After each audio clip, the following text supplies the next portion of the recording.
সব আশা হোক নিবেদিত আমাদের রবের জন্য, যিনি আমাদেরকে সৃষ্টি করেছেন, নির্বাচন করেছেন উম্মাহর এই ক্রান্তি লগ্নে, আমাদেরকে ধন্য করেছেন সর্বকালের আদর্শ সর্বশ্রেষ্ঠ মহামানব আখিরি নবী হযরত মুহাম্মদ সাল্লাল্লাহু আলাইহি ওয়াসাল্লামের অনুসারী বানিয়ে, যিনি সর্বপ্রশংসনীয় গুণের অধিকারী হবার পাশাপাশি ছিলেন সুস্পষ্টভাষী এবং আমাদেরকে দান করেছেন এমন এক ভাষা যাতে রয়েছে বর্ণনার সাবলীলতা, সাহিত্যের প্রাঞ্জলতা, প্রাণের স্পন্দন, হৃদয়ের মিলবন্ধন, সুখানুভূতির হাসি এবং দুঃখানুভবের হাহাকার।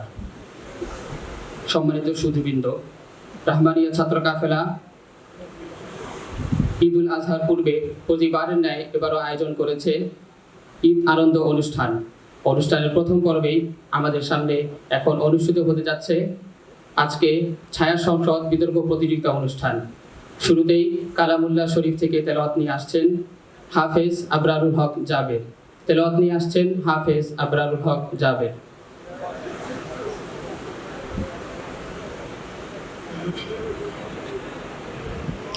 আসসালামু আলাইকুম ওয়া রাহমাতুল্লাহি ওয়া বারাকাতুহু। আউযু বিল্লাহি মিনাশ শাইতানির রাজীম। বিসমিল্লাহির রাহমানির রাহিম।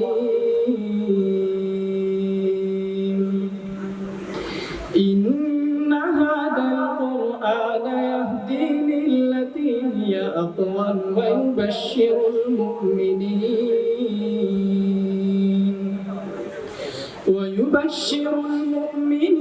الذين يعملون الصالحات أن لهم أجرا كبيرا وأن الذين لا يؤمنون بالآخرة أعتدنا لهم عذابا أليما ويدعو الإنسان بالشر دعاءه بالخير وكان الإنسان عجولا صدق الله العظيم. السلام عليكم ورحمة الله. অসংখ্য শুকরিয়া ভাই আবরারুল হক জাবেরকে তার চমৎকার তেলাওয়াতের জন্য। সুপ্রিয় উপস্থিতি, মূল অধিবেশন শুরু করার পূর্বে পরিচিত হয়ে নেব আজকের ছায়া সংসদের সম্মানিত সভাপতি, মাননীয় স্পিকার ও বিচারক মণ্ডলীর সাথে। আজকের অনুষ্ঠানের সভাপতি হিসেবে উপস্থিত রয়েছেন অত্র জামিয়ার সম্মানিত মুহাদ্দিস উস্তাদে মুহতারাম হযরত মাওলানা মাসউদুর রহমান সাহেব দামাত বারাকাতুহুম। স্পিকারের গুরুদায়িত্ব পালন করবেন শায়খ রহমতুল্লাহি আলাইহির সুযোগ্য দৌহিত্র জামিয়ার স্বনামধন্য মুদাররিস হযরত মাওলানা ইহসানুল হক সাহেব দামাত বারাকাতুহুম। বিচারকের আসন অলংকৃত করেছেন তারবিয়াতুল উম্মাহ মাদ্রাসার সম্মানিত মুদাররিস রাহমানিয়া ছাত্র কাফেলার সাবেক আমির হযরত মাওলানা আল আবিদ শাকির দামাত বারাকাতুহুম এবং মিরপুর বসতি হাউজিং জামে মসজিদের সম্মানিত ইমাম ও খতিব হযরত মাওলানা মাজিদুর রহমান দামাত বারাকাতুহুম। রাহমানিয়া ছাত্র কাফেলার পক্ষ থেকে সম্মানিত সভাপতি, মাননীয় স্পিকার ও বিচারকদ্বয়কে জানাই আন্তরিক শুভেচ্ছা ও অভিনন্দন। সুপ্রিয় উপস্থিতি, রাহমানিয়া ছাত্র কাফেলা কর্তৃক আয়োজিত অধ্যকার সংসদীয় বিতর্কের নির্ধারিত বিষয় হলো আজাদী আন্দোলনের ফলস্বরূপ ৪৭-এর ব্রিটিশ বিতরণ আত্মপ্রবঞ্চনা বই কিছুই নয়। প্রস্তাবিত বিষয়ের পক্ষে অবস্থান গ্রহণ করেছেন সরকার দলীয় প্রধানমন্ত্রী আরিফ হুসাইন, উপমন্ত্রী ইশতিয়াক আহমদ, সাংসদ মুশফিকুর রহমান, সাংসদ এহসান সাজিদ। প্রস্তাবিত বিষয়ের বিপক্ষে অবস্থান গ্রহণ করেছেন বিরোধী দলীয় নেতা মোহাম্মদ সিফাতুল্লাহ, উপনেতা আসিবুল কাবির, সাংসদ মুরসালিন আহমদ, সাংসদ আয়াতুল্লাহ মুসলিম। তার্কিকদের জন্য কিছু নিয়মাবলী। সময়ত সুধী, আজকের এই বিতর্ক অনুষ্ঠানটি দুটি পর্বে অনুষ্ঠিত হবে। যুক্তিতর্ক উপস্থাপন পর্ব, যুক্তি খণ্ডন পর্ব। প্রথম পর্বে প্রতিজন বক্তার জন্য নির্ধারিত সময় থাকবে 3 মিনিট 30 সেকেন্ড। 3 মিনিট অতিক্রান্ত হওয়ার পর সতর্ক সাইরেন বাজানো হবে। পরবর্তী 30 সেকেন্ডের মধ্যে বক্তাকে তার বক্তব্য গুছিয়ে শেষ করতে হবে। দ্বিতীয় পর্বে উভয় দলের দলনেতা যুক্তি খণ্ডনের জন্য সময় পাবে 3 মিনিট। এক্ষেত্রে 2 মিনিট 30 সেকেন্ড অতিক্রান্ত হওয়ার পর সতর্ক সাইরেন বাজানো হবে এবং পরবর্তী 30 সেকেন্ডের মধ্যে তার যুক্তি খণ্ডন গুছিয়ে শেষ করতে হবে। যুক্তিতর্ক উপস্থাপন করবে প্রত্যেক বক্তাকে তার বক্তৃতা চলাকালীন সময়ে স্পিকারের অনুমতি সাপেক্ষে সর্বোচ্চ 2টি প্রশ্ন করা যাবে। তবে সতর্ক সাইরেন বাজানোর পর এবং যুক্তি খণ্ডন পর্বে কোনো প্রশ্ন গ্রহণ করা হবে না। প্রশ্ন চলাকালীন সময়ে বক্তার সময় কাউন্টডাউন বন্ধ থাকবে। সম্মানিত সুধী, আর কাল বিলম্ব না করে এখনই আমরা প্রবেশ করতে যাচ্ছি অনুষ্ঠানের মূল পর্বে। তাই আমি আজকের এই ছায়া সংসদের মাননীয় স্পিকারকে সংসদের কার্যক্রম শুরু করার জন্য বিনীতভাবে অনুরোধ জানাচ্ছি। আসসালামু আলাইকুম ওয়া রাহমাতুল্লাহি ওয়া বারাকাতুহু।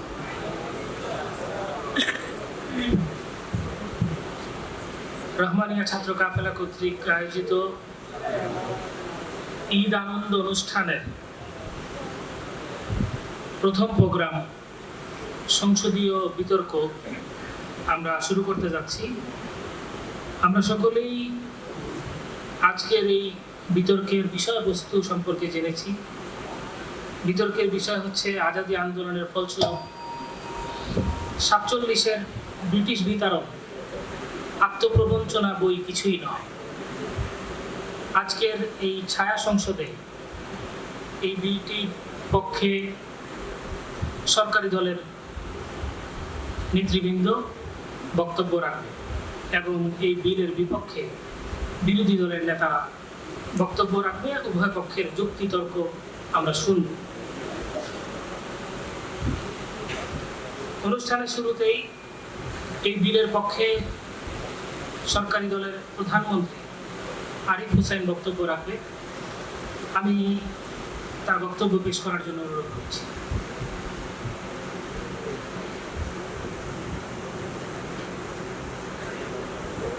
السلام عليكم ورحمة الله وبركاته. الحمد لله وحده والصلاة والسلام على من لا نبي بعده أما بعد.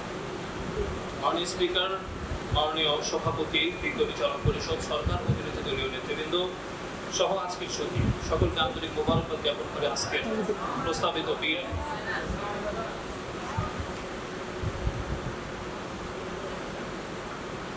প্রস্তাবিত বিল তথা আজাদী আন্দোলনের ফলস্বরূপ 47-এর ব্রিটিশ বিতরণ আত্মপ্রবঞ্চনা বই কিছুই নয় বিলটির পক্ষে আমি যুক্তিতর্ক উপস্থাপন করছি।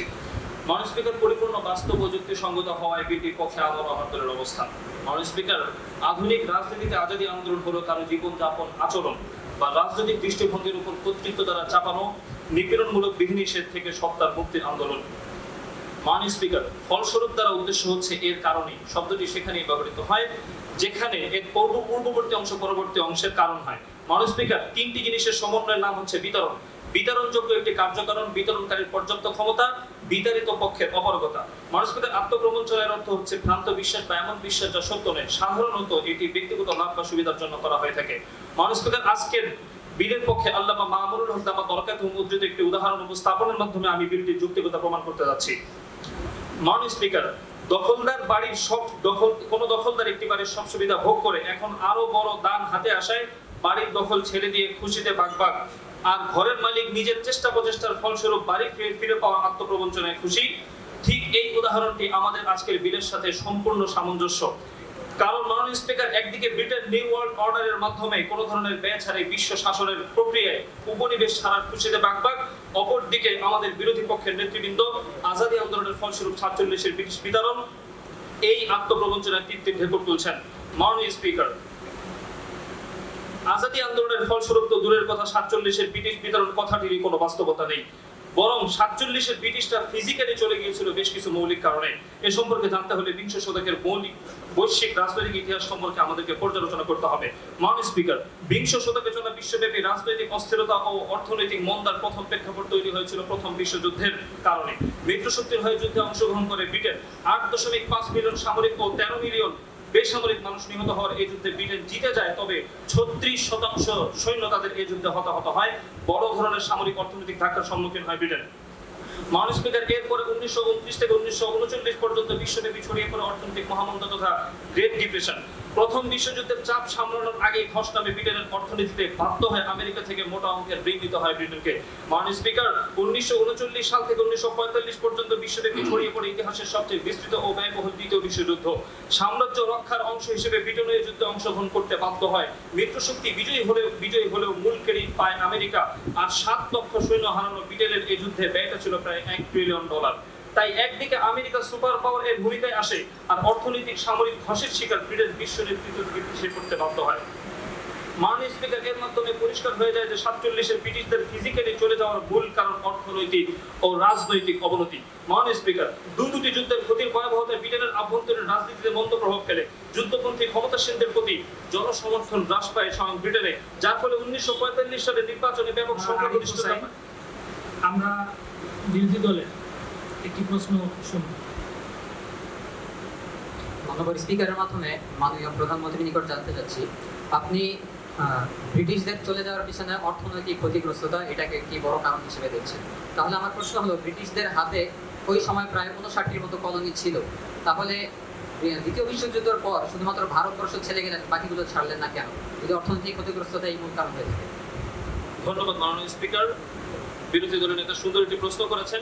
আসলে তিনি যে প্রশ্নটি করেছেন যে শুধুমাত্র ভারত ছেড়ে গেলেন কেন, এখানে আমাদের পরবর্তী আলোচনার মধ্যে বিষয়গুলো স্পষ্টভাবে আসবে যে পরবর্তীতে সকল উপনিবেশ তারা ছেড়ে গিয়েছিলেন অর্থনৈতিক এবং রাজনৈতিক কারণে। শুরুটা হয়েছিল ভারতের মাধ্যমে। এর মাধ্যমে এটা বোঝায় না যে শুধু ভারত থেকে গিয়েছেন, অন্যগুলো থেকে যাননি, বরং সবগুলো থেকে তারা চলে গিয়েছে। মাননীয় স্পিকার, মিস্টার এটলির দল ক্ষমতায় আসে 1945 সালে। 1945 সালে মিস্টার এটলি দেশের অর্থনীতি রক্ষার্থে সকল উপনিবেশ ছেড়ে যাওয়ার সিদ্ধান্ত গ্রহণ করে। ফলশ্রুতিতে 1947 সালের 18 জুলাই ব্রিটিশ কংগ্রেসের সংখ্যাগরিষ্ঠতার ভিত্তিতে ভারত স্বাধীনতা আইন পাস হয়। উল্লেখিত আলোচনা প্রমাণ করে যে 47-এ মাননীয় স্পিকার, আমি সময় চিনেছি। আরিফ হোসেনকে 30 সেকেন্ড সময় দেওয়া। ধন্যবাদ মাননীয় স্পিকার। উল্লেখিত আলোচনা প্রমাণ করে 47 উপনিবেশ ছেড়ে যাওয়ার প্রত্যক্ষ মূল কারণ ছিল অর্থনৈতিক ধস এবং ব্রিটিশ জনগণের চাপ, আজাদী আন্দোলন নয়। মাননীয় স্পিকার, 47 ব্রিটেনের ফিজিক্যালি চলে যাওয়ার পরোক্ষ কারণ ছিল নিউ ওয়ার্ল্ড অর্ডার সিস্টেম। এমনিভাবে ভারত থেকে অর্জিত সম্পত্তির তুলনায় ভারতে প্রশাসনিক ব্যয় বৃদ্ধি হয়, ইংরেজরা সন্তুষ্ট চিত্তে উপমহাদেশ ছেড়ে চলে গিয়েছিল। মাননীয় স্পিকার, বিরোধী দলকে আমি আজাদী আন্দোলন উল্লেখ করে অনুরোধ জানাই, একটি আজাদী আন্দোলনের কথা উল্লেখ করতে অনুরোধ জানাবো যার ফলস্বরূপ 47-এর ব্রিটিশ বিতাড়িত হয়েছিল। মাননীয় স্পিকার, সকল আজাদী আন্দোলনের প্রতি শ্রদ্ধা রেখে বলতে চাই, 47-এর ব্রিটিশ বিতরণ এই অবাস্তব ফলাফলকে মহান আজাদী আন্দোলনের দিকে নিষ্পত্তি করা এ সমস্ত আন্দোলনের অপমানের নামান্তর। ধন্যবাদ মাননীয় স্পিকার। ধন্যবাদ সকলকে। বিলের সপক্ষে সরকার দলের প্রধানমন্ত্রী আরিফ হোসেনের বক্তব্য শুনলাম। বিলের শাব্দিক ব্যাখ্যা মৌলানা মামুনুল হক সাহেবের একটি উক্তি আমরা জানতে পারলাম। পাশাপাশি ব্রিটিশরা মূলত কি কারণে এই দেশ ছেড়েছিল সেই বিষয়ে কিছু ব্যাখ্যা জানলাম। তাদের দাবি ছিল মূলত অর্থনৈতিক কারণেই ব্রিটিশরা এই দেশ ত্যাগ করেছিল। আমরা এই সকল আলোচনার, এই সকল যুক্তির ব্যাখ্যা আমরা বিরোধী দল থেকে জানার চেষ্টা করব। এই বিলের বিপক্ষে এ পর্যায়ে বক্তব্য রাখবে বিরোধী দলীয় নেতা মোহাম্মদ সিফাত। আসসালামু আলাইকুম ওয়া রাহমাতুল্লাহি ওয়া বারাকাতুহু। নাহমাদুহু ওয়া নুসাল্লি আলা রাসূলিল কারীম। সংসদে উপস্থিত সম্মানিত সভাপতি, মাননীয় স্পিকার, বিজ্ঞ বিচারক মণ্ডলী, সকলকে সাদর সম্ভাষণ জানাচ্ছি এবং মাননীয় স্পিকারকে ধন্যবাদ জানাচ্ছি আমাকে এই সংসদে ফ্লোর প্রদান করার জন্য। মাননীয় স্পিকার, 1757 সাল থেকে 1957 সাল ভারতবর্ষের আজাদী আন্দোলনের এক রক্তিম ইতিহাস। শামিলি বালাকোট থেকে শুরু করে সিপাহী বিপ্লব, খেলাফত আন্দোলন সহ এমন শত শত আন্দোলনে আমাদের পূর্বসূরি ওলামায়ে কেরাম নিজেদেরকে কুরবান করে দিয়েছেন, যার ফলে 47-এ ব্রিটিশ বিনিয়ারা এদেশ থেকে লেজ গুটিয়ে পালাতে বাধ্য হয়। মাননীয় স্পিকার, বিতরণের ক্ষেত্রে আমাদের আকাবিরদের এই অবদানকে অস্বীকার করার অর্থ হলো তাদের রক্তের সাথে গাদ্দারি করা। তাই তাদের এই উত্তরসূরি হিসেবে আমরা আজকের সংসদের প্রস্তাবিত বিলটির বিপক্ষে অবস্থান করছি। মাননীয় স্পিকার, মূল আলোচনা শুরু করার পূর্বেই আমরা সরকারি দলে কিছু ভুল শুধরে দিতে চাই। মাননীয় স্পিকার, তিনি বিতরণের সংজ্ঞা 3টি জিনিসের সমষ্টি বলে গেলেন। তার মধ্যে 2টি বলেছিলেন কার্যক্ষমতা না থাকা, অপারগতা না থাকা। মাননীয় স্পিকার, আমাদের কাছে এটি একেবারে অযৌক্তিক মনে হয়। মাননীয় স্পিকার, বিতরণের অর্থ হচ্ছে তাড়িয়ে দেওয়া কাউকে। অমর কোষ অভিধান অনুযায়ী বিতরণের অর্থ হচ্ছে স্থান, প্রভুত্ব, অধিকার, পদ প্রভৃতি থেকে আলাদা করা। মাননীয় স্পিকার, এই সবটাই ব্রিটিশদের ক্ষেত্রে পাওয়া গিয়েছে। মাননীয় স্পিকার, কাউকে যদি ভূতে ধরা হয় আর তাকে ঝাঁটাপেটা করে ভূত তাড়ানো হয়, পরবর্তী যে তার মধ্যে ভূতের ভয় থেকে যায়, তাহলে কেউ বলে না যাই আরেকটু ঝাঁটাপেটা করে আসি যাতে করে ভূত আর ভালো করে বিতরণ হয়। মাননীয় স্পিকার, ভূত আগেই বিতরণ হয়ে গিয়েছে। মাননীয় স্পিকার, একথা সর্বজন বিদিত যে প্রতিটি ক্রিয়ারই প্রতিক্রিয়া রয়েছে। ভারতে ব্রিটিশের বিতরণ 200 বছর ধরে চলে আসা আন্দোলনেরই প্রতিক্রিয়া। মোটা দাগে যদি শুধু কয়েকটি আন্দোলনের প্রতিক্রিয়ার কথা বলি, যেমন সৈয়দ আহমদ শহীদ রহমতুল্লাহি আলাইহির সশস্ত্র সংগ্রামে ইংরেজদের মাত্র 7 বছরে 20টির বেশি অভিযান পরিচালনা করতে হয়েছে, যার মধ্যে নিয়মিত সৈন্যের সংখ্যা ছিল ইংরেজদের 60,000-এর মতো। ডব্লিউ হান্টার বলেন, তাদেরকে নির্মূল করার আমাদের সকল প্রচেষ্টায় ব্যর্থ হয়েছে। এমনিভাবে মাননীয় স্পিকার, 1857 সালে বিদ্রোহ দমন করতে গিয়ে ব্রিটেন সরকার চীন, আফগান ও ইরানের উপনিবেশ হারায়। যখন এমন চড়া মূল্য পরিশোধ করতে হয় ভারতবর্ষের আন্দোলনের কারণে, তখন তড়িঘড়ি করে ব্রিটেন সরকার কোম্পানির কাছ থেকে ভারতবর্ষকে পরবর্তী বছরে কিনে নেয়, যাতে করে তারা আন্দোলনকে নির্বাপিত করতে পারে। কিন্তু মাননীয় স্পিকার, স্পিকার এভাবে ভারতবর্ষকে সামান্য সরকারি দেয়নি। দলের প্রধানমন্ত্রী আরিফ হোসেনকে প্রশ্ন করার সুযোগ দেওয়া হলো। ধন্যবাদ। আমি মাননীয় স্পিকারের মাধ্যমে একটি প্রশ্ন করতে চাই যে বিরোধী দলীয় নেতা বললেন যে ব্রিটেন 1857 সালে তাদের কোম্পানি থেকে তারা নিজেদের নিজেদের অধীনে 1858 জি 1857 তারা যে নিজেদের অধীনে নিয়েছেন এটাকে তারা ব্রিটেনের দুর্বলতা হিসেবে প্রমাণ করতে চাইলেন, কিন্তু মাননীয় স্পিকার এটা তো ইতিহাসের সর্বজন বিদিত একটা বাস্তবতা যে এখানে কোম্পানির শাসন, এখানে আমরা এমন একটা আন্দোলন করেছি যে আন্দোলনের মাধ্যমে মূলত এই ভারতবর্ষে ব্রিটেনের অবস্থান আরো শক্তিশালী হয়েছে, কারণ আগে তার কোম্পানির শাসন ছিল, এখন শাসন এসেছে স্বয়ং তাদের প্রশাসনিক ক্ষমতা। এটা কিভাবে আপনি দুর্বলতা বলতে পারেন? আপনি আমার বক্তব্য বুঝতে পারেননি। একটি আন্দোলনের মাধ্যমে ব্রিটিশ বিতরণ হয়নি, বরং এক একটি আন্দোলনের প্রতিক্রিয়া স্বরূপ তা বড় প্রতিক্রিয়া হয়ে দেখা গিয়েছে। আর তাছাড়া মাননীয় স্পিকার, ব্রিটেন সরকার ভারতবর্ষকে কিনে দিয়েছে মূলত কোম্পানির কারণে অস্থিরতা তৈরি হয়েছিল ভারতবর্ষে। মাননীয় স্পিকার, এটা আমার কথা নয়, স্বয়ং আল্লামা শাইখুল ইসলাম হযরত হোসেন মাদানী তার নকশে হাত গ্রন্থে তিনি এটাই উল্লেখ করেছেন। যখন কোম্পানির কারণে ভারতবর্ষে অস্থিরতা আরো বেশি দেখা দেয়, বিশেষ করে 1857 সালের বিদ্রোহে, তখন ব্রিটেন সরকার ভারতবর্ষকে কিনে নেয় এবং তারা ভারতবাসীকে আশ্বাসের বাণী শোনায় যে এখন থেকে ব্রিটেন সরকার তোমাদেরকে সরাসরি পরিচালনা করবে এবং তোমরা যখন শিক্ষিত হয়ে যাবে আমরা তোমাদেরকে স্বাধীন করে দিব। এটা ছিল রানী ভিক্টোরিয়ার ঐতিহাসিক ভাষণ। মাননীয় স্পিকার, আমি আমার বক্তব্যে ফিরে যাচ্ছি। মাননীয় স্পিকার, এভাবেই যখন একের পর এক আন্দোলনের কারণে তাদেরকে চড়া মূল্য পরিশোধ করতে হয়, তখন এক পর্যায়ে ব্রিটিশ সরকার এখান থেকে পলায়ন করা ছাড়া তাদের কোনো উপায় থাকে না। মাননীয় স্পিকার, এটা আমার কথা নয়, বরং স্বয়ং ইংরেজ লেখক হরেস ওয়ালপল বলেন, when Indian wealth became difficult to extract, Britain just started giving up the colony. যখন ভারতবর্ষ তাদের গলার কাটা হয়ে দাঁড়ালো, তখন তারা ভারতবর্ষ ছেড়ে যেতে বাধ্য হলো। মাননীয় স্পিকার, যেখানে ইংরেজ ঐতিহাসিকদের স্বীকারোক্তি এবং সেখানে সরকারি দল ইতিহাসের নাম দিয়ে কোন জাতের ভেজালভাস গেলানোর চেষ্টা করছেন তা জনগণের বুঝতে বাকি নেই। মাননীয় স্পিকার, 5 জন লাঠি দেওয়ার পর যখন 6ষ্ঠ জনের লাঠিতে একটি দেয়াল ধসে পড়ে, তখন দেয়াল ধসার পেছন 6 জনেরই সমান অধিকার থাকে। মাননীয় স্পিকার, শাহ আব্দুল আজিজ রহমাতুল্লাহি আলাইহির ফতোয়া থেকে শুরু করে পরবর্তী প্রত্যেকটি ছোট বড় আন্দোলনে ব্রিটিশ সাম্রাজ্যের ভিতের মধ্যে আঘাত করেছিল, যার ফলশ্রুতিতে সর্বশেষ 47 গিয়ে ব্রিটিশ সাম্রাজ্য ভেঙে পড়ে। মাননীয় স্পিকার, ইতিহাস পর্যালোচনা করলে দেখা যায় ইংরেজরা যে কোনো মূল্যে ভারতকে আয়ত্তে রাখতে চেয়েছে। এই কারণে 1857 সালে রানী ভিক্টোরিয়া ভারতবর্ষকে কিনে নেয়। 1935 সালে বাধ্য হয়ে ইংরেজ সরকার গভর্নমেন্ট অফ ইন্ডিয়া অ্যাক্ট তথা, মাননীয় স্পিকার, আমি 30 সেকেন্ড সময় চেয়েছি। হ্যাঁ, 30 সেকেন্ড সময় দেওয়া হলো। 1935 সালে বাধ্য হয়ে ইংরেজ সরকার গভর্নমেন্ট অফ ইন্ডিয়া অ্যাক্ট তথা ভারতীয়দেরকে প্রাদেশিক মন্ত্রী পরিষদ গঠন করে স্বায়ত্ত শাসনের অধিকার দেয়। মাননীয় অবস্থা তো এমন দাঁড়িয়েছিল যে ভাই তোমাদের সব দাবি মানে তবু আমাদেরকে একটু থাকতে দাও। মাননীয় স্পিকার, এই ইতিহাস থেকে বোঝা যাচ্ছে যে তারা ভারতবর্ষ ছাড়তে রাজি ছিল না। কিন্তু মাননীয় স্পিকার, প্রশ্ন থেকে যায় তাহলে কয়েক বছর পরে তারা কেন ভারতবর্ষ ছেড়ে দিল? মাননীয় স্পিকার, এখান থেকে স্পষ্ট আজাদী আন্দোলন ছাড়া আমরা কোনো কারণ দেখতে পাচ্ছি না। মাননীয় স্পিকার, এভাবে 1952 সালে গ্রিফ মিশনের কথা আমাদের সকলেরই জানা রয়েছে। দ্বিতীয় বিশ্বযুদ্ধে ভারতবর্ষের নিকট ব্রিটেন ভারতবর্ষের নিকট জনশক্তি আর্থিক সাহায্য কামনা করে। সেখানে মাওলানা আজাদ ও প্রমুখ নেতৃবৃন্দ বলেন আগে স্বাধীনতা পরে সাহায্য, কিন্তু ব্রিটেন বলে আগে সাহায্য কিন্তু পরে স্বাধীনতা, যার ফলে গ্রিফ মিশন বাতিল হয়। মাননীয় স্পিকার, বোঝা যায় তারা ভারতবর্ষ ছাড়তে রাজি ছিলেন না। তাহলে মাননীয় স্পিকার, পরবর্তীতে কেন ভারতবর্ষ ছেড়ে গেলেন? প্রশ্ন রইল মাননীয় স্পিকারের মাধ্যমে সরকার দলীয় মন্ত্রীদের নিকট। ধন্যবাদ মাননীয় স্পিকারকে, ধন্যবাদ সকলকে। বিলের বিপক্ষে বিরোধী দলীয় নেতা মোহাম্মদ সিফাতুল্লাহর বক্তব্য শুনলাম।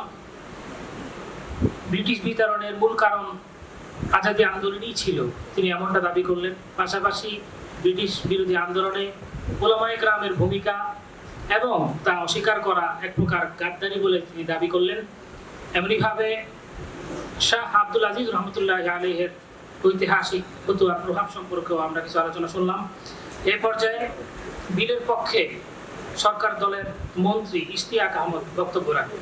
ধন্যবাদ মাননীয় স্পিকারকে আজকে সংসদে আমাকে কথা বলার সুযোগ করে দেওয়ার জন্য। মাননীয় স্পিকার, বিরোধী দলের দলনেতা বলে দিলেন আমরা নাকি আকাবিরদের আন্দোলনকে অস্বীকার করার মাধ্যমে আকাবিরদের রক্তের সাথে আমরা গাদ্দারি করছি মাননীয় স্পিকার। কিন্তু মাননীয় স্পিকার, আমার দলীয় প্রধানমন্ত্রী আকাবিরদের আন্দোলনকে অত্যন্ত সম্মানের সাথে উল্লেখ করে মাননীয় স্পিকার আলোচনা করে গিয়েছেন। মাননীয় স্পিকার, এর উদাহরণস্বরূপ আমরা নিকট অতীতে শাপলা ট্র্যাজেডির কথা বলতে পারি। মাননীয় স্পিকার, শাপলা ট্র্যাজেডি যে লক্ষ্যে মাননীয় স্পিকার করা হয়েছিল সেই লক্ষ্যে আমরা সফল হইনি, কিন্তু তার মানে এই নয় যে এর কোনো ফলাফলই ছিল না মাননীয় স্পিকার। এর ফলাফল অবশ্যই ছিল মাননীয় স্পিকার, কিন্তু যে লক্ষ্যে আমরা এই শাপলা ট্র্যাজেডির আয়োজন করেছি মাননীয় স্পিকার, সেই লক্ষ্যে আমরা কখনো সফল হতে পারিনি মাননীয় স্পিকার। 1914 সালের প্রথম বিশ্বযুদ্ধ আর 1939 সালের দ্বিতীয় বিশ্বযুদ্ধের কারণে পৃথিবীর মানচিত্রে ব্যাপক পরিবর্তন আসে। সেই সাথে সাম্রাজ্যবাদীদের সাম্রাজ্য বিস্তারের কৌশলে কৌশলেও বিস্তর পরিবর্তনের প্রয়োজনীয়তা দেখা দেয়। সাম্রাজ্যবাদী মোগলদের ভাষায় যে পরিবর্তনকে পরিচিত করা হয় নিউ ওয়ার্ল্ড অর্ডার বলে। মাননীয় স্পিকার, নিউ ওয়ার্ল্ড অর্ডার বলা হয় সাম্রাজ্যবাদের নতুন এমন একটি সিস্টেমকে যার গোড়াপত্তন হয়েছে গ্রেট ইসরায়েলের স্বাধীনতার লক্ষ্যে। সেই সিস্টেম সরাসরি কোন দেশের উপর কর্তৃত্ব প্রতিষ্ঠা না করে শুধুমাত্র অর্থনীতি, শিক্ষা, রাজনীতি ও আইন ব্যবস্থা এই মৌলিক চারটি বিষয়ের উপর অদৃশ্য কর্তৃত্ব স্থাপন করে। মাননীয় স্পিকার, এই সিস্টেমের বাড়তি সুবিধা হলো এতে লস বা ক্ষয়ক্ষতি বলতে কোনো কিছু নেই। আর মাননীয় স্পিকার, দুই বিশ্বযুদ্ধে বিজয় হলেও যুদ্ধ পরবর্তী ব্যাপক ক্ষয়ক্ষতির শিকার হয়ে ব্রিটেনের জন্য এই সুবিধা সম্বলিত সিস্টেমটাই মাননীয় স্পিকার ব্রিটেন সর্বাগ্রে গ্রহণ করে। মাননীয় স্পিকার, সেই লক্ষ্যে জাতিসংঘ প্রতিষ্ঠার পর ধীরে ধীরে ব্রিটেন ভারত থেকে উপনিবেশ উঠিয়ে নিয়ে যেতে থাকে। মাননীয় স্পিকার, এর দ্বারা সুস্পষ্টভাবে প্রমাণিত হয় ভারত থেকে ব্রিটিশদের চলে যাওয়ার মূল উদ্দেশ্য ছিল বিতরণ নয়, মূল কারণ ছিল বিতরণ নয়। তারা মূলত ভারত উপমহাদেশে সরকার দলের বক্তব্যের উপর বিরোধী দলের পক্ষ থেকে প্রশ্নের সুযোগ দেওয়া হবে। মাননীয় স্পিকারের মাধ্যমে প্রশ্ন করতে যাচ্ছি, তারা যদি ধীরে ধীরে চলে যেত তাহলে প্রথমে 1948 সালে একবার সময় দেওয়ার পর সেটা আবার পুনরায় 1947 সালে তারা চলে যেতে বাধ্য হলো কেন? উত্তর জানতে চাই।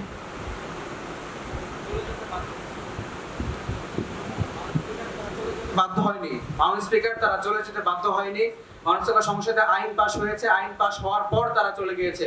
মাননীয় স্পিকার, তারা চলে যেতে বাধ্য হয়েছে এমন কোন নজির তার ইতিহাসে দেখাতে পারবেন না। মাননীয় স্পিকার, ওপেন চ্যালেঞ্জ করে গেলাম। কোন আইন পাস করেছে? মাননীয় স্পিকার, 1945 সালে এবং 1935 সালে ভারতে মাননীয় স্পিকার ব্রিটিশরা আইন পাস করে তারা ভারত থেকে উপনিবেশ উঠিয়ে নিয়ে যাবে। মাননীয় স্পিকার, ইতিহাসে এর সুস্পষ্ট দলিল আছে। মাননীয় স্পিকার, সেটা ছিল 1948 সালে, নতুন আইন তো কোনো পাস হয় নাই। ধন্যবাদ। আপনার উত্তর আমার পরবর্তী বক্তারা ইনশাআল্লাহ দিয়ে যাবেন। মাননীয় স্পিকার, আমার পূর্বের কথা ফিরে আসে। মাননীয় স্পিকার, বৈশ্বিক অবস্থার পরিবর্তন ছাড়াও ব্রিটিশদের ভারত ছাড়ার পেছনে বিরাট ভূমিকা পালন করেছে ভারত উপমহাদেশের তৎকালীন অর্থনৈতিক ধস। মাননীয় স্পিকার, 1700 খ্রিস্টাব্দে আওরঙ্গজেবের আমলে ভারতের জিডিপির পরিমাণ ছিল সমগ্র বিশ্বের 47%, যার মূল্যবান ছিল 90 বিলিয়ন মার্কিন ডলার। সেই ভারত বিগত 700 বছরে দুর্ভিক্ষ হয়েছে 17টা। অর্থনৈতিকভাবে এতটা সমৃদ্ধ ভারতে ব্রিটিশরা আসার পর 70 বছরে দুর্ভিক্ষ হয়েছে 12টা। 200 বছরে মোট দুর্ভিক্ষ দেখা দিয়েছে 31টা। শুধুমাত্র বাংলা প্রদেশে দুর্ভিক্ষে প্রাণ হারিয়েছে 18 লক্ষ মানুষ। সমগ্র ভারতে যার হিসাবটা প্রায় 60 লক্ষ। মাননীয় স্পিকার, 19 শতকের পর এই ভারতের জিডিপি এসে থেকে 3%। স্যার উইলিয়াম বিগবি বলেন, মাননীয় স্পিকার, আমি সময় চেয়ে নিচ্ছি। 20 সেকেন্ড সময় দেওয়া হবে।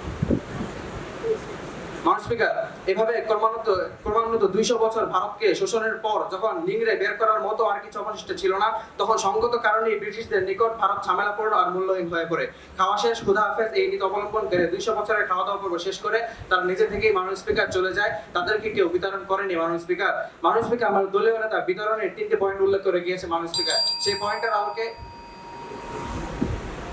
আলোকে মাননীয় স্পিকার বোঝা যায় যে ব্রিটেন মাননীয় স্পিকার তখন দুর্বল হয়ে পড়েছিল আর ভারত তখন অত্যন্ত শক্তিশালী হয়ে পড়েছিল। কিন্তু মাননীয় স্পিকার, এই কথাটা বাস্তবে সম্পূর্ণ বিপরীত। মাননীয় স্পিকার, মূলত ভারত থেকে ব্রিটিশরা বিতাড়িতই হয়নি, চলে গিয়েছে। মাননীয় স্পিকার, এর মূল কারণ দুইটা দেখিয়েছে। মাননীয় স্পিকারের কাছে সর্বশেষে আকুল আবেদন থাকবে আজকের এই সংসদে উত্থাপিত বিল যাতে অবশ্যই হ্যাঁ, সবাই শেষ, আপনার বক্তব্য শেষ করুন। ধন্যবাদ। মাননীয় স্পিকার, সরকার দলের মন্ত্রী ইশতিয়াক আহমদের বক্তব্য শুনলাম। এ পর্যায়ে আজকের এই ছায়া সংসদে বিরোধী দলের পক্ষ থেকে বিলের বিপক্ষে বক্তব্য রাখবে বিরোধী দলের উপনেতা আসিফুল কবির। ধন্যবাদ মাননীয় স্পিকার, আজকের এই ছায়া সংসদে আমাকে ফেরত দেন। মাননীয় স্পিকার, আজকে সংসদে যে বিলটি উত্থাপিত হয়েছে তা সম্পূর্ণ অযৌক্তিক, অমূলক এবং ভিত্তিহীন একটি বিল। তাই যথাযথ যুক্তিসঙ্গত কারণে উক্ত বিলের বিপক্ষে আমাদের দলনেতা সহ আমাদের অবস্থান। মাননীয় স্পিকার, 47 সালে ব্রিটিশরা যে আমাদের আন্দোলনের কারণে বিতাড়িত হয়েছে, এটি যে কোনো আত্মপ্রবঞ্চনা নয়। এর একটি বড় প্রমাণ হলো 47 সালে ব্রিটিশদের অধীনে 59টি কলোনি ছিল এবং সেগুলোর মধ্যে তাদের কাছে সবচেয়ে লাভজনক কলোনি ছিল ভারত।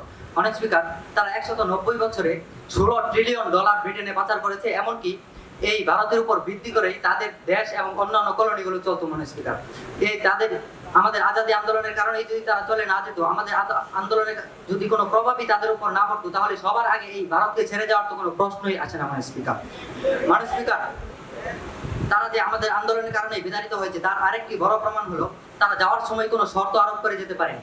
যদি তারা এমনিতেই চলে যেত তাহলে অবশ্যই কোনো না কোনো শর্ত আরোপ করে যেত। যেমনটি আমরা দেখতে পাই ফ্রান্স যখন আফ্রিকা থেকে তাদের উপনিবেশ উঠিয়ে নেয় তখন তাদের রিজার্ভের 40% ফ্রান্সে রাখা সহ আরো বিভিন্ন শোষণমূলক শর্ত তারা আরোপ করে যায়, কিন্তু ব্রিটিশরা এরকম কোনো শর্তই আরোপ করে যেতে পারেনি মানুষ স্পিকার। এর দ্বারা স্পষ্ট প্রমাণ হয় যে তারা অবশ্যই আমাদের আন্দোলনের কারণে বিতাড়িত হয়েছে, এটি কোনো আত্মপ্রবঞ্চনা নয়।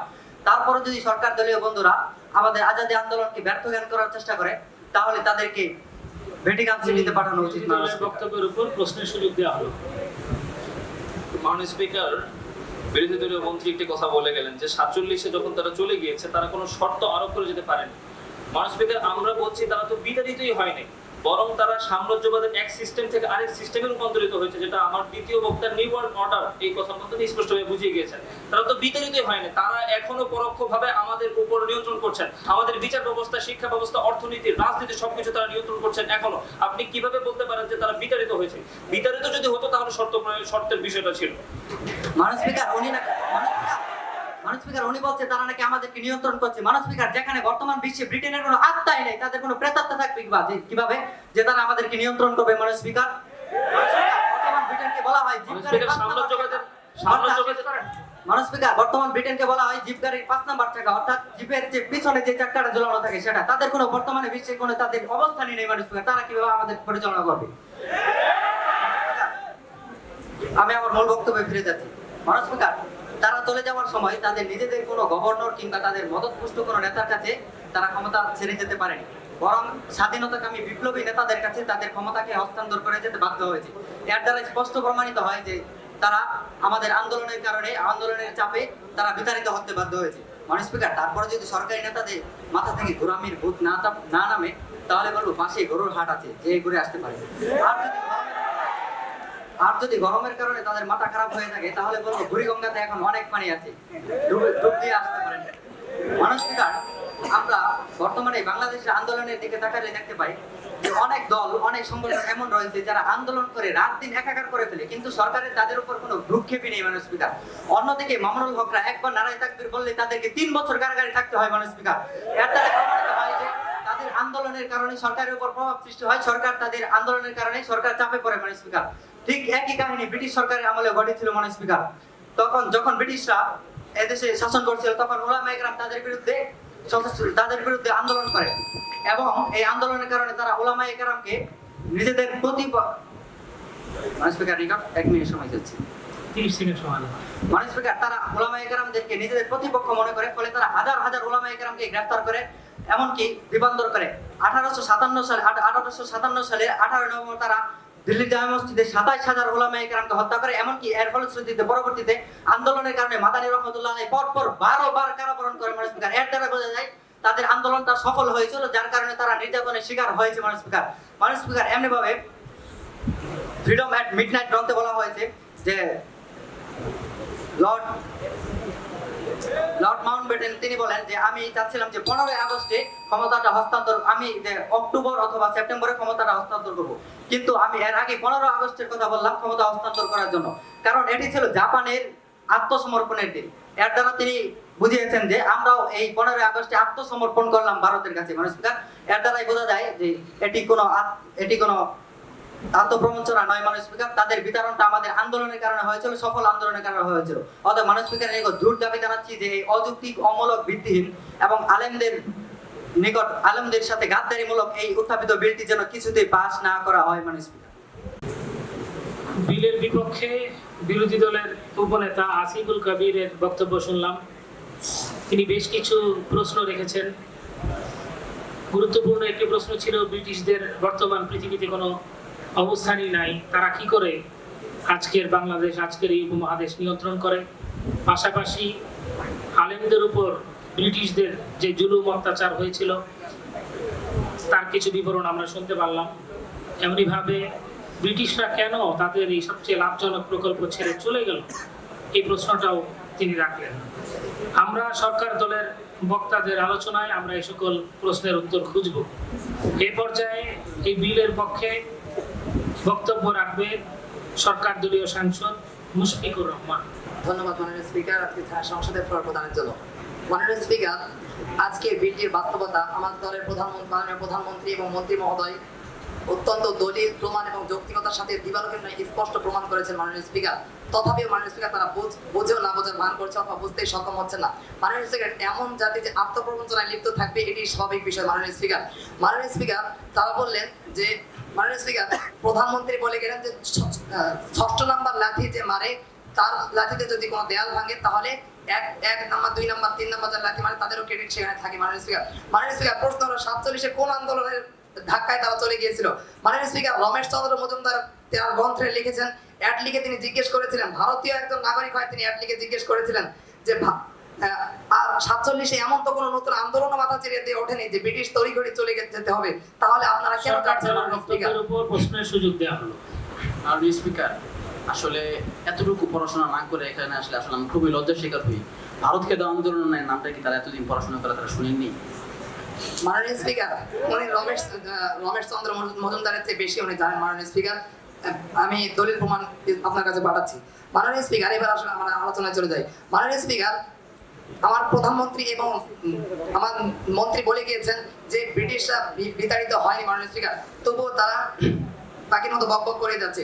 মাননীয় স্পিকার, বিরোধী দলের কথা মতো বাস্তবতার বিরুদ্ধে গিয়ে মাননীয় স্পিকার সামান্য সময়ের মতো আকল জ্ঞান বুদ্ধিকে এক পাশে রেখে ধরে নিলাম জবাবে তাসলিম হিসেবে ধরে নিলাম যে ব্রিটিশরা এদেশ থেকে বিতাড়িত হয়েছে। মাননীয় স্পিকার,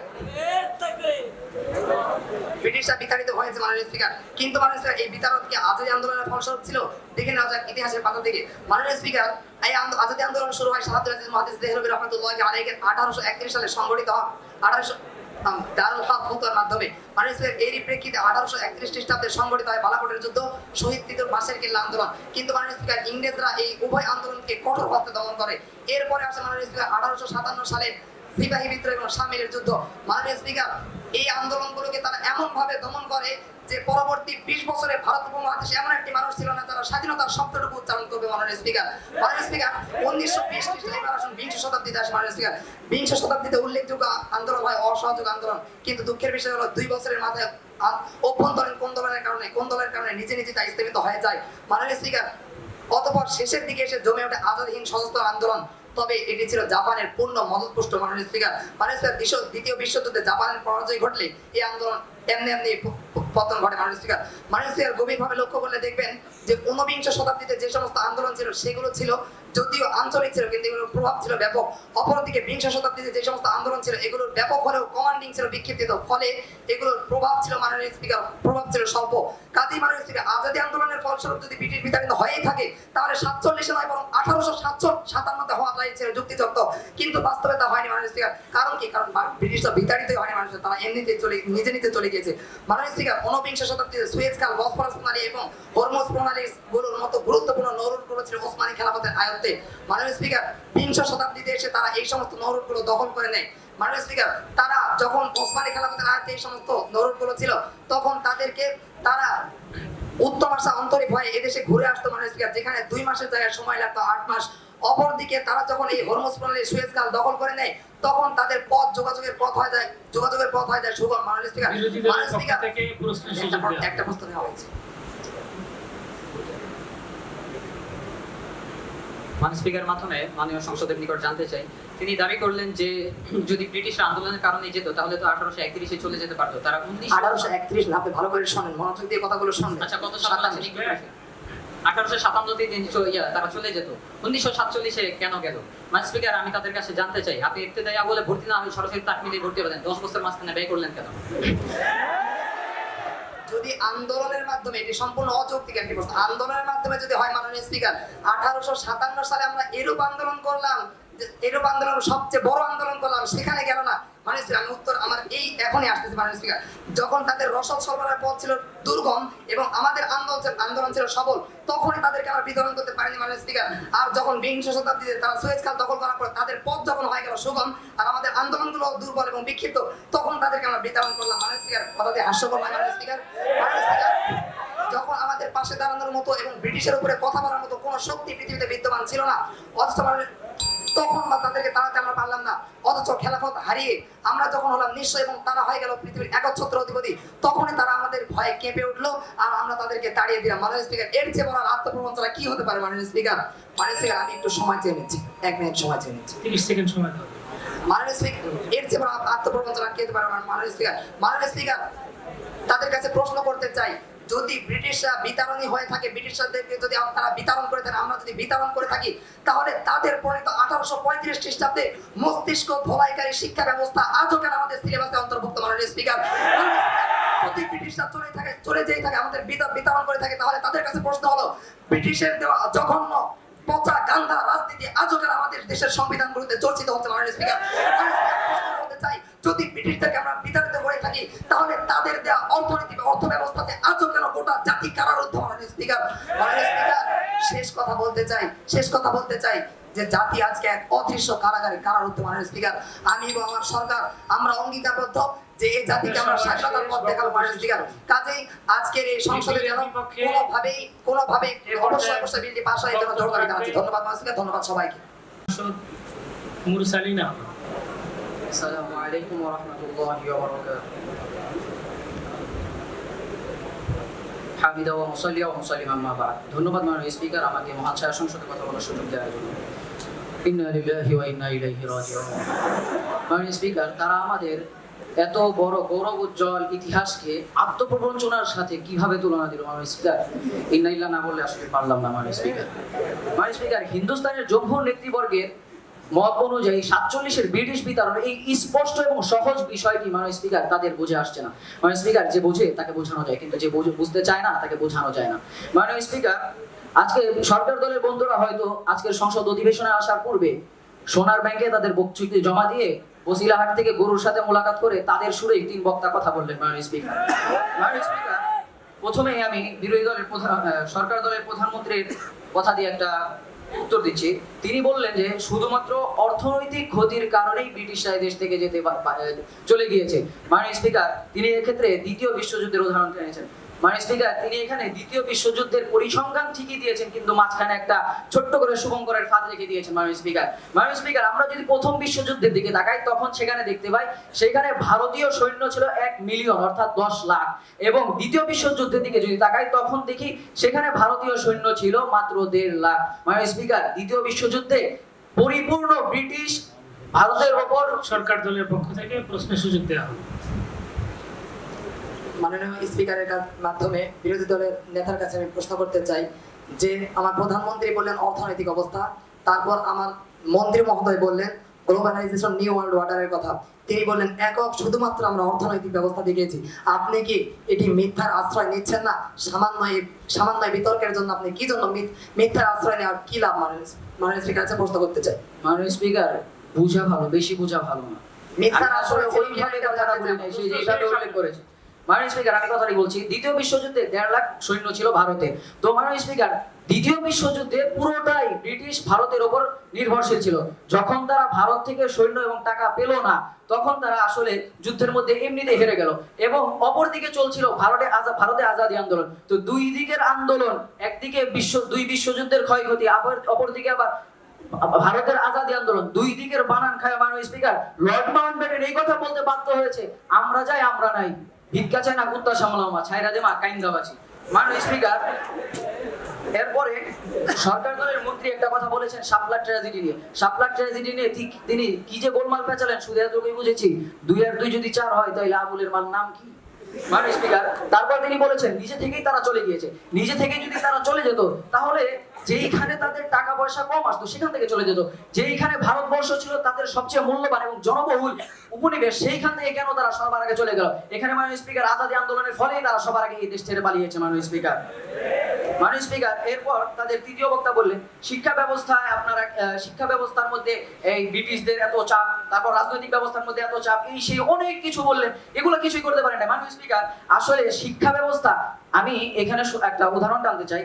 গত কয়েকদিন আগে হেফাজত ইসলামের জাতীয় সেমিনারে শেখ হারুনিজা হাফিজাউল্লাহ একটি কথা প্রসঙ্গে তিনি বলেছেন যে আমি যখন শিক্ষা সিলেবাস নিয়ে শিক্ষামন্ত্রীর কাছে গেলাম, তখন তিনি আমাকে বললেন যে আপনারা তো শুধুমাত্র ওইটা বলেন, কিন্তু আপনারা তো বিকল্প কোনো কিছু দিতে পারেন না। আপনি বিকল্প একটা কিছু আনেন, তাহলে আমরা শিক্ষা ব্যবস্থা পরিবর্তন করি। তো আপনারা নিজেরা সরকারের মধ্যে ঘাটতি মেরে বসে থাকবেন, নিজেরা কাজ করবেন না, এটার জন্য বলবেন যে আপনারা এটা ভারতের জন্য স্বাধীনতা আন্দোলনে যে সরকার আত্মপ্রবঞ্চনা। প্রশ্নের সুযোগ দেওয়া হবে। মাননীয় স্পিকার, এখন আমি অত্যন্ত দুঃখিত, তৃতীয় বক্তার পুরো বক্তব্যটা শুনে মনে হচ্ছে তিনি আসলে বিরোধী দল এই তৃতীয় বক্তাকে নির্বাচন করেছে গুলিস্তানের ফুটপাতের কাপড় ব্যবসায়ীদের মধ্য থেকে। তার বক্তব্য ছিল তিনি বললেন, আমাদের হেফাজতে ইসলামের একটা উদাহরণ দিয়ে বললেন যে আমরা কোনো শিক্ষা ব্যবস্থা পূরণ করতে পারছি না বিধায় আমরা এখন অনেক কিছু বলে যাচ্ছি তাদের ব্যাপারে। মাননীয় স্পিকার, এর মাধ্যমে প্রচন্ডভাবে তারা আজাদি আন্দোলন এবং এই আজাদি আন্দোলনের সূতিকাগার দারুল উলুম দেওবন্দের পুরো শিক্ষা ব্যবস্থা এবং আমাদের দর্শে নিজামীকে তিনি অপমান করে গেলেন। তিনি এই কথা প্রচন্ডভাবে বুঝিয়ে গেলেন যে আসলে আমাদের কাছে এমন কোনো শিক্ষা ব্যবস্থা ছিলই না যে আজাদি আন্দোলনের পর যখন ব্রিটিশরা চলে গেছে তখন আমরা সেটাকে ভারতে প্রবর্তন করব। এটা অনেক দুঃখজনক। মাননীয় স্পিকার, আমি শুকরিয়া আদায় করছি যে আমার বক্তব্য তাদের হার্টে আঘাত করতে পেরেছে। মাননীয় স্পিকার, কংগ্রেস নেতা রাজা গোপালচারী বলেন যে ব্রিটিশদের ভারত ছাড়ার সময় ছিল 48-30 জুন। সেইখানে লর্ড মাউন্ট ব্যাটেন, মাননীয় স্পিকার 30 সেকেন্ড সময় দিচ্ছি, সেইখানে লর্ড মাউন্ট ব্যাটেন 1 বছর আগে 47-15 আগস্ট কেন চলে গেল? যদি এইখানে মাননীয় স্পিকার আন্দোলনের কারণে না যেত তাহলে কি কারণে গিয়েছে মাননীয় স্পিকার মাধ্যমে জানতে চাই প্রতিপক্ষ বন্ধুদের নিকট। মাননীয় স্পিকার, এরপর আমেরিকা মুক্ত হয়েছিল 1786 সালে জর্জ ওয়াশিংটনের নেতৃত্বে আন্দোলনের মাধ্যমে। তো আমেরিকা যদি ব্রিটেনের প্রভাব থেকে মুক্ত হতে পারে আন্দোলনের মাধ্যমে, তাহলে উপমহাদেশের আন্দোলনের সাথে সরকার দলের কি শত্রুতা রয়েছে যে উপমহাদেশের আন্দোলনকে একমাত্র তারা একদম প্রভাবহীনই মনে করছে? মাননীয় স্পিকার, এরপরে 1945 সালে আমেরিকা পুরো বিশ্বের মধ্যে 70% সৈন্য কবজা দায়িত্ব নিয়েছিল। এটা এমনি হয়ে যায় না মাননীয় স্পিকার, এটা তাদের ঐকান্তিক প্রচেষ্টা ছিল। আর আমরা ভারতীয়রা মাননীয় স্পিকার ব্রিটিশদেরকে বিতরণ করার পর আমরা নিজেদের আত্মকলহ, নিজেদের রাজনৈতিক ঈর্ষা, নিজেদের অন্তর্কলহের মধ্যে লিপ্ত হয়ে মাননীয় স্পিকার আমরা কিছুই করতে পারি না। এই কারণে আমরা ব্রিটিশদের উপর দোষ দিচ্ছি মাননীয় স্পিকার। এটা একদম মাননীয় স্পিকার পরাজিত মানসিকতা ছাড়া আর কিছুই নয়। মাননীয় স্পিকার, জোর দাবি জানাবো আজকে যে বিলটি উত্থাপিত হয়েছে এই বিলটি যাতে কোনোভাবেই পাস না হয়। ধন্যবাদ মাননীয় স্পিকার, ধন্যবাদ সবাইকে। বিলের বিপক্ষে আজকের এই ছায়া সংসদের বিরোধী দলীয় সাংসদ মুরসালিনের বক্তব্য শুনলাম। দ্বিতীয় বিশ্বযুদ্ধ এবং প্রথম বিশ্বযুদ্ধের প্রভাব, ওলামায়ে কেরামের আন্দোলনের প্রভাব যা ব্রিটিশদের বিতরণের ক্ষেত্রে ভূমিকা রেখেছে, তিনি এসব বিষয়ে জোরালো বক্তব্য রাখলেন এবং পাশাপাশি বেশ কিছু তিনি প্রশ্ন তুললেন। আমরা সরকার দলের সর্বশেষ সাংসদ ইহসান সাজিদের মাধ্যমে এই বিলের সপক্ষে তাদের বক্তব্য শুনব। अस्सलामु अलैकुम व रहमतुल्लाहि व बरकातुहू। मुझे तहदीब हादी नियातों की है वो आज़ादी के ज़ाहिर में तो आज़ादी है बातिन में गिरफ्तार। ধন্যবাদ মাননীয় স্পিকারকে আজকের এই ছায়া সংসদে আমাকে কথা বলার সুযোগ দেওয়ার জন্য। আজাদি আন্দোলনের ফলস্বরূপ 47-এর ব্রিটিশ বিতরণ আত্মপ্রবঞ্চনা বই কিছু হয় নয়। বিষয়টি বিতর্কিত হলেও যারা আবেগের স্রোতে গা ভাসায় না, বাস্তববাদী এবং মর্মস্পর্শী, তাদের কাছে বিষয়টি অস্পষ্ট নয়। তবু কিয়ামতের আগে কেউ সূর্যের আলো দেখবে না, এটা আল্লাহ তাআলারই ফয়সালা। তাই এমন বিষয় বিতর্কে অবতারণা। মাননীয় স্পিকার, আমাদের বিরোধী দল আজাদি আন্দোলনের চেতনার বয়ান দিয়ে আজাদি আন্দোলনকে অস্ত্রোপচার করে আইসিইউতে পাঠিয়ে দিয়েছে। আমি আমার সময়ের আলোকে বিষয়টিকে স্পষ্ট করার চেষ্টা করব। মাননীয় স্পিকার, পক্ষ থেকে প্রশ্ন সুযোগ দেওয়া। মাননীয় স্পিকার, আমি জানতে চাই, উনি বললেন এই আজকের প্রস্তাবিত বিলটি একটি সূর্যের আলোর মতো স্পষ্ট সর্বজন স্বীকৃত। আমি জানতে চাই আজ পর্যন্ত কোন কোন ঐতিহাসিক তাদের এই উত্থাপিত দাবিটির পক্ষে কথা বলেছেন? ধন্যবাদ মাননীয় বিরোধী দলের সাংসদকে। মাননীয় স্পিকার, আমি একবারও বলি নাই এটা সূর্যের আলোর মতো, চাঁদের আলোর মতো, জ্যোৎস্নার আলোর মতো সুন্দর স্পষ্ট, এটা একবার বলিনি। আসলে তারা আত্মপ্রবঞ্চনার সাইক্লোন থেকে এখনো বেরিয়ে আসতে পারে নাই। তাদের বোধকে হাটের মধ্যে বেঁধে নিয়ে আসছে, তাহলে গম্য কিভাবে হবে? মঞ্জুরি না, আমরা উত্তর চাই। জি জি, উত্তর তো দিবই, উত্তর দেওয়ার জন্য দাঁড়িয়েছে। এত ভয় পেলে কিভাবে হবে? সফর করেন, পানি দেওয়া হয়েছে, বেশি করে খান, আরো 2-3টা দিব মতো। মাননীয় স্পিকার, তারা আজাদি আন্দোলনের স্লোগান তুলে গেলেন। আমরা নাকি আজাদি আন্দোলনকে অস্বীকার করেছি? আমরা স্পষ্ট বলেছি, আমরা এটার মিসাল দিয়েছি শাপলা চত্বরের মাধ্যমে। শাপলা চত্বরে আমরা রক্ত দিয়েছি, সেই রক্তকে আমরা শ্রদ্ধা করি, তেমন আজাদি আন্দোলনকে আমরা শ্রদ্ধা করি। কিন্তু শাপলা চত্বরের মাধ্যমে যেমন আওয়ামী লীগকে আমরা বিতরণ করতে পারিনি, তেমন আজাদি আন্দোলনের মাধ্যমে ব্রিটিশকে আমরা বিতরণ করতে পারিনি। মাননীয় স্পিকার, বিভিন্ন তারা বলে গেল ওলামায়ে কেরামের হুঙ্কারের মাধ্যমে চাপ সৃষ্টি হয়েছে, সরকার ভয় পেয়ে গিয়েছে, ভয় পেয়ে যাওয়ার কারণে তো গ্রেফতার করছে সবাইকে। যদি চাপ সৃষ্টি হইতো, বিতরণ হইতো, তাহলে সরকার পালিয়ে আমাদের দাদা বাবুদের দেশে পালিয়ে যেত। কিন্তু যা যায়নি, তার মানে বোঝা গেল বিতরণ হয়নি, চাপ সৃষ্টি তো হতেই পারে। মাননীয় স্পিকার, পক্ষ থেকে প্রশ্ন সুযোগ দেওয়া হবে। মাননীয় স্পিকার, আসলে ইতিহাস না জানলে এমনটাই হয়। শাপলা চত্বরের উদ্দেশ্য কি আওয়ামী লীগ বিতরণ ছিল? আওয়ামী লীগ বিতরণ ছিল না। তাহলে আজাদি আন্দোলন যে হয়েছে, আজাদি আন্দোলনের সবকিছুই কি ব্রিটিশ বিতরণ ছিল? ওলামায়ে কেরাম যে নেতৃত্ব করেছে দারুল হরফ থেকে দারুল ইসলাম প্রতিষ্ঠা করার জন্য, তাদের এই আন্দোলনকে শুধুমাত্র ব্রিটিশ বিতরণের সাথে খাস করে দেওয়ার বড় আত্মপ্রবঞ্চনা এই দুনিয়ায় নাজিল হয়নি। মাননীয় স্পিকার, তারা বললো ভারতে নাকি বেশি লাভ ছিল, এই কারণে কেন ছেড়ে গেল, অন্যগুলো কেন ছেড়ে গেল না? মাননীয় স্পিকার, ব্রিটিশরা আপনাদের মতো আত্মপ্রবঞ্চনা ছিল না, বেশি লাভ ছিল দেখে 200 বছরে খেয়েছে, খাওয়ার পর হাড্ডিতে আর মজগও ছিল না, তাই ছেড়ে চলে গিয়েছে। মাননীয় স্পিকার, বুঝতেই চায় না। মাননীয় স্পিকার তারা আরো বলে গেল নিজেদের আমরা নাকি একমাত্র কারণ অর্থনীতিকে বলেছি। আমরা কোনো কারণকে একমাত্র বলিনি মাননীয় স্পিকার। আমরা বলেছি আজাদী আন্দোলনের ফলস্বরূপ ব্রিটিশ বিতরণ হয় নাই, এর মধ্যে এর কেন বিতরণ হয়েছে বা বিতরণ হয়নি এই নিয়ে আমাদের নানান বক্তব্য আছে, হয়েছে, আরো হবে। সফর করার জন্য অনুরোধ করছি মাননীয় স্পিকার। আজাদী আন্দোলনকে যদি আমরা পর্যালোচনা করি তাহলে আমি দেখতে পাই ওলামায়ে কেরামের নেতৃত্বে যে সমস্ত আন্দোলন হয়েছে সেগুলোর মূল লক্ষ্যই ছিল দারুল হরব থেকে দারুল ইসলাম বানানো। কাজেই তাদের এই সমস্ত আন্দোলনকে শুধুমাত্র ব্রিটিশ বিতরণ খাস করা এটা একটা আত্মপ্রবঞ্চনা। তারপরে হিন্দু, মুসলিম, ডানপন্থী, বামপন্থী, উপর নিচে সমস্ত পন্থীদের যে সমস্ত আন্দোলন হয়েছে এই সমস্ত আন্দোলন দ্বারা শুধুমাত্র ব্রিটিশ বিতরণ হয়েছে এটা ভাবা আরো একটি জলজান্ত আত্মপ্রবঞ্চনা। কেননা ব্রিটিশরা প্রত্যক্ষভাবে চলে গেলেও পরোক্ষভাবে আজও তারা আমাদের প্রতিটি সেক্টরে বিদ্যমান। তারপরে যদি সরকার যদি চোখ না খুলে তাহলে পানি ছিটানো ছাড়া আমাদের আর কোনো কিছুই করার নেই। মাননীয় স্পিকার, আগে সরাসরি আমরা তাদের সাথে যুদ্ধ করতাম, এখন সাম্রাজ্যবাদী শক্তির নীতি পরিবর্তনের মাধ্যমে আমাদের ভাইদেরকে আমাদের অস্ত্র হিসেবে ব্যবহার করছে। সেই লক্ষ্যে তারা ভারত পাকিস্তানের মাঝে কাশ্মীর সমস্যা এবং পূর্ব পশ্চিম পাকিস্তানের মাঝে 2000 কিলোমিটার দূরত্ব স্থাপনের মধ্য দিয়ে একটা হাস্যকর সীমা নির্ধারণ তাদের ম্যাপ অনুযায়ী এবং প্রত্যক্ষভাবে সরাসরি তাদের মদদে এটা ভাগ হয়েছে। যদি বিতরণ হয়েই যেত তাহলে তারপরে দেশ ভাগগুলো স্বাধীনভাবে হতো, এরকম তাদের হস্তক্ষেপের মাধ্যমে হতো না মাননীয় স্পিকার। তারপরে যদি সরকার বুঝতে না চায় তাহলে পাবনার দিকে ধরিয়ে দেয় তো আমাদের নৈতিক দাবি মনে করি আমি। মাননীয় স্পিকার, 1956 সাল পর্যন্ত পাকিস্তানের মাননীয় স্পিকার আমি সময় চেয়ে নিচ্ছি 1 সেকেন্ড সময় দাও। মাননীয় স্পিকার, 1956 সাল পর্যন্ত পাকিস্তানের চিফ ইন কমান্ড সহ ঊর্ধ্বপর্যন্ত সমস্ত কর্মকর্তা ছিল ব্রিটিশ। এমনকি শুধু তাই নয়, 1950 পর্যন্ত ভারত সরাসরি ব্রিটিশ দ্বারা পরিচালিত হয়েছে। তাহলে এটা কি বিতরণ? এই বিতরণকে আপনারা কোন ক্ষেত্রে চাষ করে নিয়ে আসছেন জানতে চাই মাননীয় স্পিকার। মাধ্যমে সরকার জানানোর মাননীয় স্পিকার, বিতরণ কাকে বলে? বিতরণ বলে আফগানিস্তান থেকে এইভাবে লেজ গুটিয়ে আমেরিকাকে পালিয়ে যাওয়াকে। বিতরণ বলে 71-এ পাকিস্তান হানাদার বাহিনী বাংলাদেশের কাছে এভাবে আত্মসমর্পণ করাকে। আর আপনারা বলছেন বিতরণ। আপনারা এরকম কোন ছবি, ডকুমেন্ট, দলিল, হাদিস, ওহী কোন কিছুকে দেখাতে পারবেন? জাতি জানতে চাই মাননীয় স্পিকার। মাননীয় স্পিকার, আমার দাবি এবং আমার সরকার দলের সকলের বক্তব্য দ্বারা এটি স্পষ্ট হয়ে গিয়েছে যে আজাদী আন্দোলনের ফলস্বরূপ ব্রিটিশ বিতরণ হয়নি, তারা প্রত্যক্ষভাবে চলে গেল এবং বিতরণই হয়নি তার পরোক্ষভাবে আজও আমাদের মাঝে বিদ্যমান। তাই আমি জোরদার জানাচ্ছি আত্মপ্রবঞ্চনার এই বেড়াজাল থেকে আমাদেরকে মুক্ত করতে আজকের এই দাবিটির জন্য অবশ্যই গৃহীত হয়। ধন্যবাদ মাননীয় স্পিকারকে, ধন্যবাদ সকলকে। পক্ষে সর্বশেষ বক্তব্য রাখলেন সরকার দলের সাংসদ এহসান সাদিক। এ পর্যায়ে এই বিলের বিপক্ষে সর্বশেষ বক্তব্য রাখবেন বিরোধী দলের সাংসদ আয়াতুল্লাহ মুসলিম। হামিদ ও মুসল্লিমা আম্মা বাদ। ধন্যবাদ মাননীয় স্পিকারকে আমাকে আজকের এই সংসদে বক্তব্য প্রদানের সুযোগ দেওয়ার জন্য।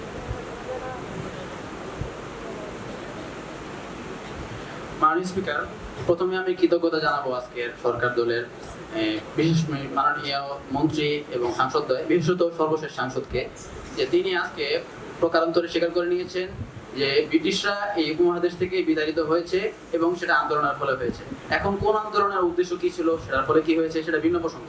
যেমন দারুল হক ফতোয়ার উদ্দেশ্য ছিল দারুল ইসলাম তৈরি করা, কিন্তু দারুল ইসলাম তৈরি না হলো ব্রিটিশরা বিতাড়িত হয়েছে, এটা তারা মেনে নিয়েছেন। ধন্যবাদ তাদেরকে। মাননীয় স্পিকার, আজকে প্রধানমন্ত্রী সাহেব বললেন যে ফিজিক্যালি চলে গিয়েছে ব্রিটিশরা, কিন্তু তারা আধ্যাত্মিকভাবে এখনো রয়ে গিয়েছে।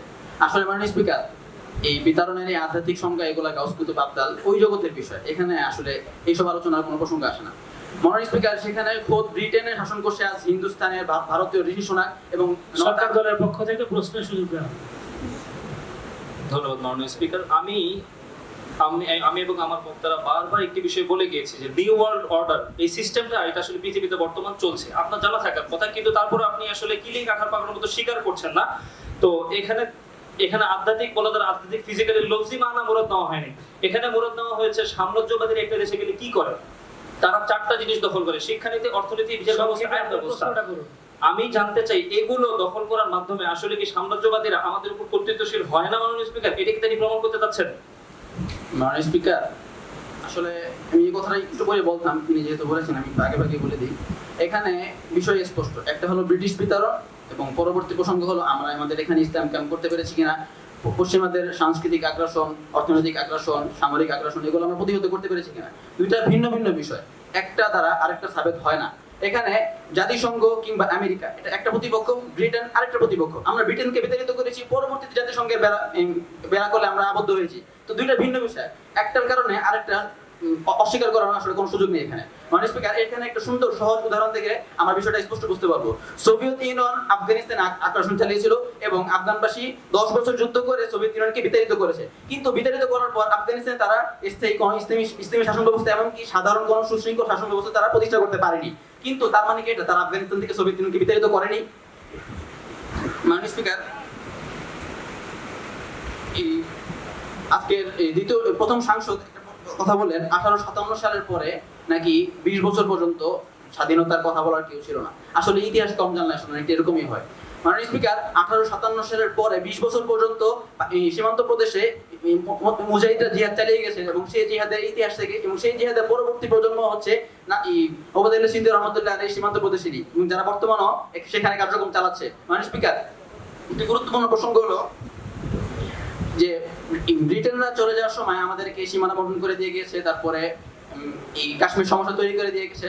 এই কথাগুলো সবগুলোই বাস্তব, কিন্তু তার মানে এটা না তারা বিতাড়িত হয়নি।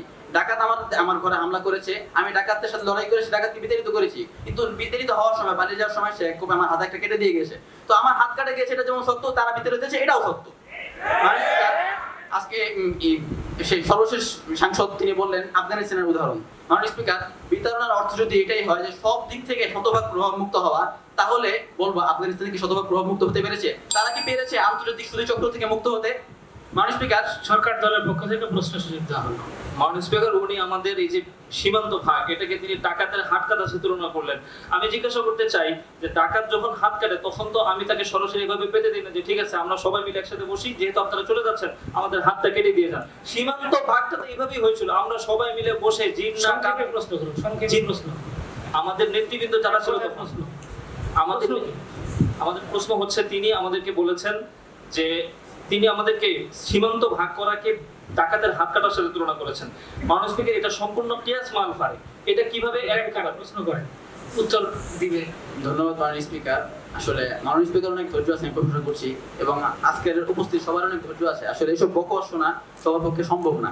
মাননীয় স্পিকার, আইন শিক্ষা সংস্কৃতি এগুলো অনেক কিছু মিশেলে তৈরি হয়। আজকে আমাদের দেশের এই বিকালবেলার হালকা নাস্তা পুরি মোগলাই থেকে শুরু করে ভারী খাবার কাচ্চি বিরিয়ানি সবকিছুই মোগলদের থেকে পাওয়া।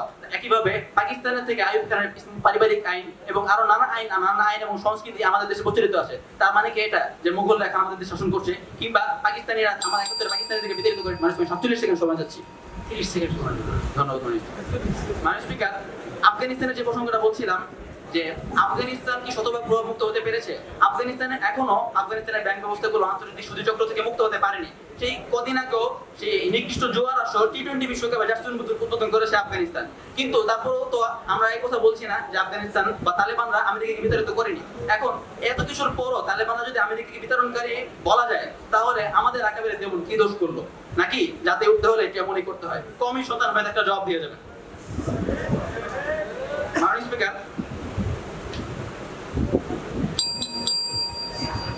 স্পিকার, ধন্যবাদ মাননীয় স্পিকার। আসলে আর কোনো কথার প্রয়োজন নেই, আশা করি এতটুকুই যথেষ্ট হয়েছে। আজকের এই সংসদের বিলটি যেন কোনোভাবেই পাস না করা হয়। বিলের বিপক্ষে আজকের এই ছায়া সংসদে বিরোধী দলের আয়াতুল্লাহ মুসলিমের বক্তব্যের মাধ্যমে প্রথম পর্ব শেষ হলো। এই পর্যায়ে যুক্তি খণ্ডন পর্ব। আজকের এই উত্থাপিত বিলের বিপক্ষে এই পর্যায়ে বক্তব্য রাখবে বিরোধী দলীয় নেতা মোহাম্মদ সিফাতুল্লাহ। ধন্যবাদ মাননীয় স্পিকারকে আমাকে মাননীয় স্পিকার, এ পর্যন্ত সরকারি দলের 4 জন মন্ত্রীর বক্তব্যের মাধ্যমে আমরা মূল খোলাসা এতটুকু পেয়েছি যে তারা ব্রিটেনের চলে যাওয়ার পিছনে কয়েকটি কারণকে দায়ী করছেন। প্রথমত বিশ্বযুদ্ধে তাদের অর্থনৈতিক ক্ষতিগ্রস্ততা, দ্বিতীয়ত নিউ ওয়ার্ল্ড অর্ডারের মাধ্যমে তারা পরোক্ষভাবে কৌশল পরিবর্তন করে আমাদের উপর এখন কর্তৃত্ব বজায় রেখে, যেমন অর্থনীতি, শিক্ষা ব্যবস্থা। মাননীয় স্পিকার, আমি পয়েন্ট আকারে প্রত্যেকটি খণ্ডন করছি। মাননীয় প্রথমত আসি অর্থনৈতিক ক্ষতিগ্রস্ততা। তারা বিশ্বযুদ্ধে অর্থনৈতিক ক্ষতিগ্রস্ততাকে দায়ী করলেন, তারা ভারতবর্ষ থেকে চলে গেলেন। তাহলে মাননীয় স্পিকার, প্রশ্ন থেকে যায়, আমেরিকা তো ব্রিটেনের উপনিবেশ থেকে মুক্তি হয়েছে 1776 সালে। তখন তো ব্রিটেন সবচেয়ে সুপার পাওয়ার ছিল। তখন ব্রিটেনের কোন এমন অর্থনৈতিক ক্ষতিগ্রস্ততা ছিল যার কারণে তারা আমেরিকা ছেড়ে চলে গেল? মাননীয় স্পিকার, দ্বিতীয় প্রশ্ন হলো, সর্বশেষ উপনিবেশ ছিল ব্রিটেনের 1984 পর্যন্ত ব্রুনাই ছিল। মাননীয় স্পিকার এখন পর্যন্ত জিব্রাল্টার ইত্যাদির উপর তাদের বিভিন্ন ওভারসিজ রয়েছে মাননীয় স্পিকার। তাহলে কথা হলো অর্থনৈতিক ক্ষতিগ্রস্ততার কারণে যদি তারা চলে গিয়ে থাকে, বাকি উপনিবেশ কি দোষ করলো, তাদেরকে ছাড়লো না কেন? মাননীয় স্পিকার, এবার আসি ওয়ার্ল্ড ওয়ারের কথায়। মাননীয় স্পিকার, তারা বললেন পরোক্ষভাবে ইংরেজরা এখনো আমাদের উপর কর্তৃত্ব বজায় রেখেছে। তারা বললেন শিক্ষা ব্যবস্থা অর্থনীতির মাধ্যমে। শিক্ষা ব্যবস্থা আসি মাননীয় স্পিকার, ব্রিটেন কি কখনো বলেছে আমাদের শিক্ষা ব্যবস্থা পরিবর্তন না করতে? মাননীয় স্পিকার, প্রত্যেক বছর আমরা দেখতে পাচ্ছি শিক্ষা ব্যবস্থায় পরিবর্তন আসছে। মাননীয় স্পিকার, সবচেয়ে বড় উদাহরণ আমাদের কওমি নেতা কখনো কি ব্রিটেন এসে বলেছে আজ থেকে আর নুরুল ইসলাম পড়াতে পারবে না, শিক্ষা ব্যবস্থা পরিবর্তন করো? মাননীয় স্পিকার, এবার আসি অর্থনীতির কথায়। অর্থনৈতিকভাবে তারা আমাদের উপর কর্তৃত্ব বজায় রেখে। মাননীয় স্পিকার, আমাদের বিষয় আজকে ইসলাম কায়েম না, বরং ব্রিটেনকে আমরা তাড়াতে পেরেছি কিনা সেটা হলো বিষয়। অর্থনৈতিকভাবে আমরা ক্ষতিগ্রস্ত, সেটা আমাদের নিজেদের দোষে। মাননীয় স্পিকার, সিঙ্গাপুর, ব্রুনাই ইত্যাদিও তো তাদের উপনিবেশে ছিল, অথচ সিঙ্গাপুরকে আজ বর্তমানে এশিয়ান 4 টাইগারের মধ্যে গণ্য করা হয়। সিঙ্গাপুর এত অর্থনৈতিকভাবে উন্নতি করলো, ব্রিটেন তো কই বাধা দিল না, আমাদের কি শুধু বাধা দিল? মাননীয় স্পিকার, এবারে আসি, তাদের এক বক্তা বলে গেলেন যে 1857-তে যেতে পারতো, তারা 1947-এ গিয়ে কেন গেল? আন্দোলন তো 1857-তে অনেক জোরদার ছিল।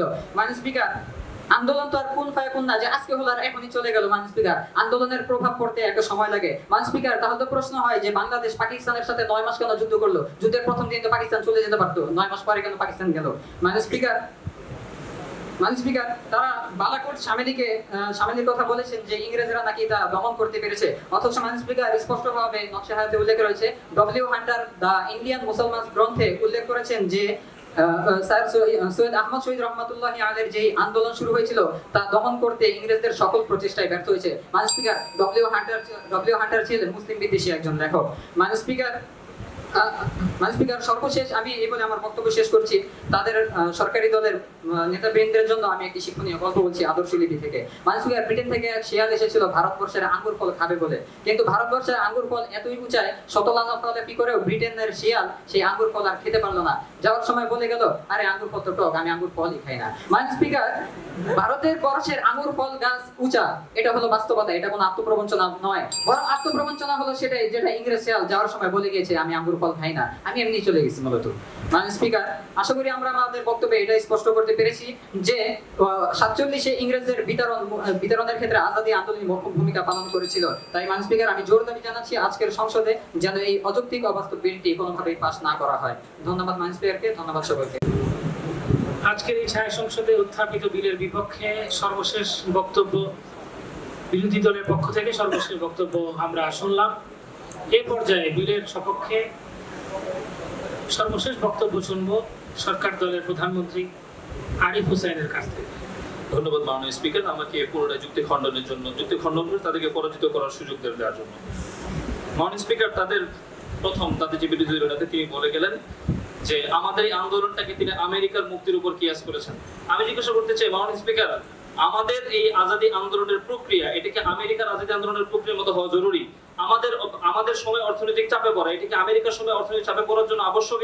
এটা তো আবশ্যক নয় মাননীয় স্পিকার। মাননীয় স্পিকার, তিনি আজাদী আন্দোলনকে মুক্তিযুদ্ধের উপর কিয়াস করলেন।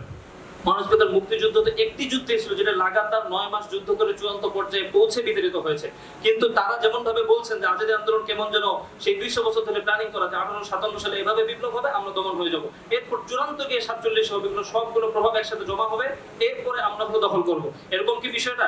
এটা তো সম্পূর্ণ হাস্যকর মাননীয় স্পিকার। এরপরে আমাদের চতুর্থ বক্তা তিনি শেষে একটি চতুরতার কাজ করেছেন, তিনি কথা বলতে পারেননি। কথা বলতে না পারাটাকে তিনি চাপিয়ে দিয়েছেন যে আমাদের কথা শেষ হয়ে গেছে। আসলে মাননীয় স্পিকার, নাচতে না জানলে উঠান বাক, এগুলো আসলে সংসদে এই ধরনের বকবাস চলে না। মাননীয় স্পিকার, তিনি ডাকাতদের হাত কাটার কথা বলেছেন, এটা কোনো যৌক্তিক জবাব তিনি দেন নাই। তিনি গুলিস্তানের কাপড় ব্যবসায়ীদের মতো ফাপড় নিয়ে চলে গেছেন। এখানে তিনি ডাকাতদের হাত কাটার সাথে আমাদের এই সীমান্তকে কিভাবে কিয়াস করতে পারেন? ডাকাতদের সীমান্ত ভাগ করার সময় আমরা দেখেছি সবাই ঐকমত্যের ভিত্তিতে ব্রিটিশদের মাধ্যমে এই ভাগ করিয়েছে। তাহলে কি একথা তিনি বুঝাবেন যে ডাকাতদের সামনে আমরা হাত দিয়ে দিয়েছি যে আমাদের হাতটা সুন্দর করে কেটে দিন? বিষয়টা কি এমন মাননীয় স্পিকার? এখন তাদের কথা বলার সুযোগই নেই, কি উত্তর দিয়ে যাবে তারা? মাননীয় স্পিকার, তিনি রাশিয়ার একটা উদাহরণ দিয়ে গেলেন যে রাশিয়া যখন চলে গেছে এর পরবর্তীতে প্রভাব গেছিল। মাননীয় স্পিকার, আমরা বলেছি আসলে সাম্রাজ্যবাদ এই বিষয়টা একটা পড়াশোনার বিষয়। সাম্রাজ্যবাদ আসলে কিভাবে টিকে থাকে? 4টা জিনিসের মাধ্যমে। আমাদের উস্তাদ মাওলানা মামুনুল হক তামাদ্দারকে তুমি স্পষ্টভাবে অনেকবার বলেছেন যে সাম্রাজ্যবাদ 4টা জিনিসের মাধ্যমে টিকে থাকে: অর্থনীতি, শিক্ষানীতি, বিচার ব্যবস্থা এবং রাজনীতি কি তারা এখন আমাদেরকে মোগলদের খাবার খাওয়া, কাচ্চি খাওয়া এগুলো দলিল দিয়েছে। মাননীয় স্পিকার, এগুলোর মাধ্যমে কখনোই তাদের এই আত্মপ্রবঞ্চনা এটা মানে বাস্তবতায় পরিণত হতে পারে না। মাননীয় স্পিকার, আমার তাদের তৃতীয় বক্তা তিনি বলে গেছেন যে আমাদের আত্মকলহের দায় আমরা ব্রিটিশদের উপরে দিয়ে যাচ্ছি। মাননীয় স্পিকার, আমাদের আত্মকলহ তো ব্রিটিশটাই তৈরি করে দিয়ে গেছিল।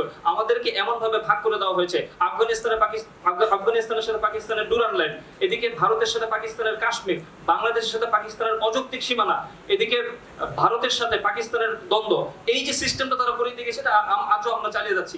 কিন্তু আমরা এটাকে এখন বলছি যে ব্রিটিশদের উপর দায়। ব্রিটিশটা কি দুধে ধোয়া তুলসী পাতা? মাননীয় স্পিকার, এরপরে আমি সময় চেয়ে নিচ্ছি, সময় দেওয়া আর সম্ভব হলো না। আমরা আমাদের ধন্যবাদ মাননীয় স্পিকার। সুতরাং আজকের জোর দাবি থাকবে আজকের বিল তথা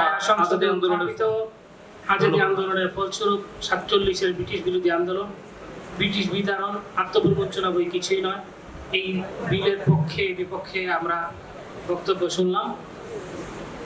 এই প্রস্তাবটি পাস হবে কিনা সেটা বিচারকদের বিচারের মাধ্যমেই নির্ধারিত হবে। অনুষ্ঠানের এই পর্যায়ে আজকের সমাপনী বক্তব্য এবং ফলাফল ঘোষণা প্রদান করার জন্য এবং সার্বিক দিক নির্দেশনামূলক আলোচনা পেশ করার জন্য বিনীতভাবে অনুরোধ জানাচ্ছি আজকের অনুষ্ঠানের সম্মানিত সভাপতি, অত্র জামিয়ার সিনিয়র মুহাদ্দিস জনাব হযরত মাওলানা মাসউদুর রহমান সাহেব দামাত বারাকাতুহুল আলিয়াকে। আমরা এই জামিয়া রহমানিয়া আজিজে আসার পরে দীর্ঘ 3 বছর এই ছাত্র কাফেলার আয়োজনগুলো হয়েছে। রওনকের অভাব ছিল, আজকে আলহামদুলিল্লাহ ছাত্র কাফেলা সেই রওনক ফিরে পেয়েছে আমাদের আল্লামা মামুনুল হক সাহেবের মাধ্যমে। এই জন্য আমি শুকরিয়া আদায় করছি মামুনুল হক সাহেবের, তিনি আজকে আমাদের এই ছাত্র কাফেলা আয়োজিত অনুষ্ঠানে এসে সকলকে সন্তুষ্ট বা সকলকে আনন্দ দেওয়ার জন্য বা সকলকে খুশি করার জন্য বক্তব্য হযরতরা দিয়েছেন। এরপর আমি আর সভাপতি বক্তব্য পেশ করবো না, আমি এখন ফলাফল ঘোষণা করছি। আজকের এই রহমানিয়া ছাত্র কাফেলা কর্তৃক আয়োজিত ঈদ আনন্দ অনুষ্ঠানের সংসদীয় বিতর্ক বিষয়ে চূড়ান্ত ফলাফল আমাদের হাতে এসে পৌঁছে গেছে। আপনাদের ধারণা কি কোন দল বিজয়ী হবে?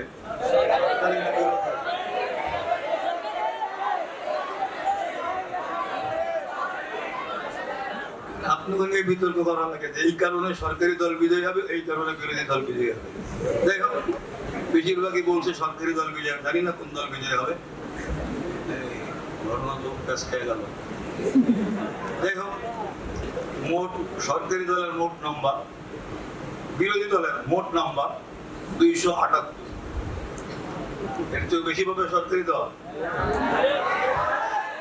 সরকারি দলের মোট নাম্বার 298। এই গণিতের হিসাবে সরকারি দল বিরোধী দলের চেয়ে 20 নম্বর বেশি পেয়ে বিজয়ী হয়েছে।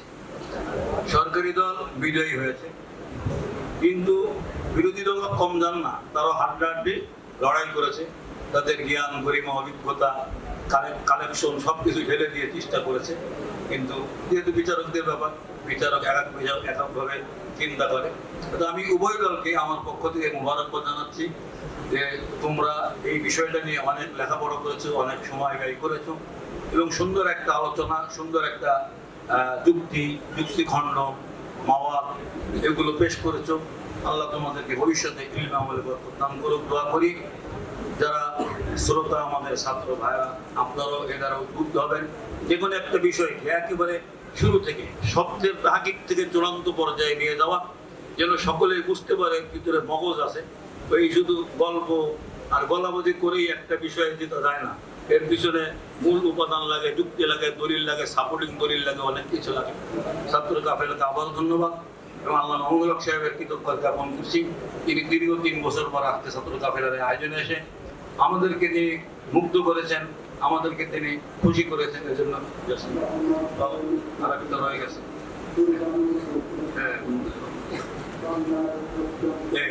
একদিক থেকে বিরোধী দল বিজয়, কারণ বিভিন্ন দলের তার্কিক মোহাম্মদ সিফাতুল্লাহ সে শ্রেষ্ঠ তার্কিক হিসেবে বিবেচিত হয়েছেন, বিজয়ী হয়েছেন। ধন্যবাদ।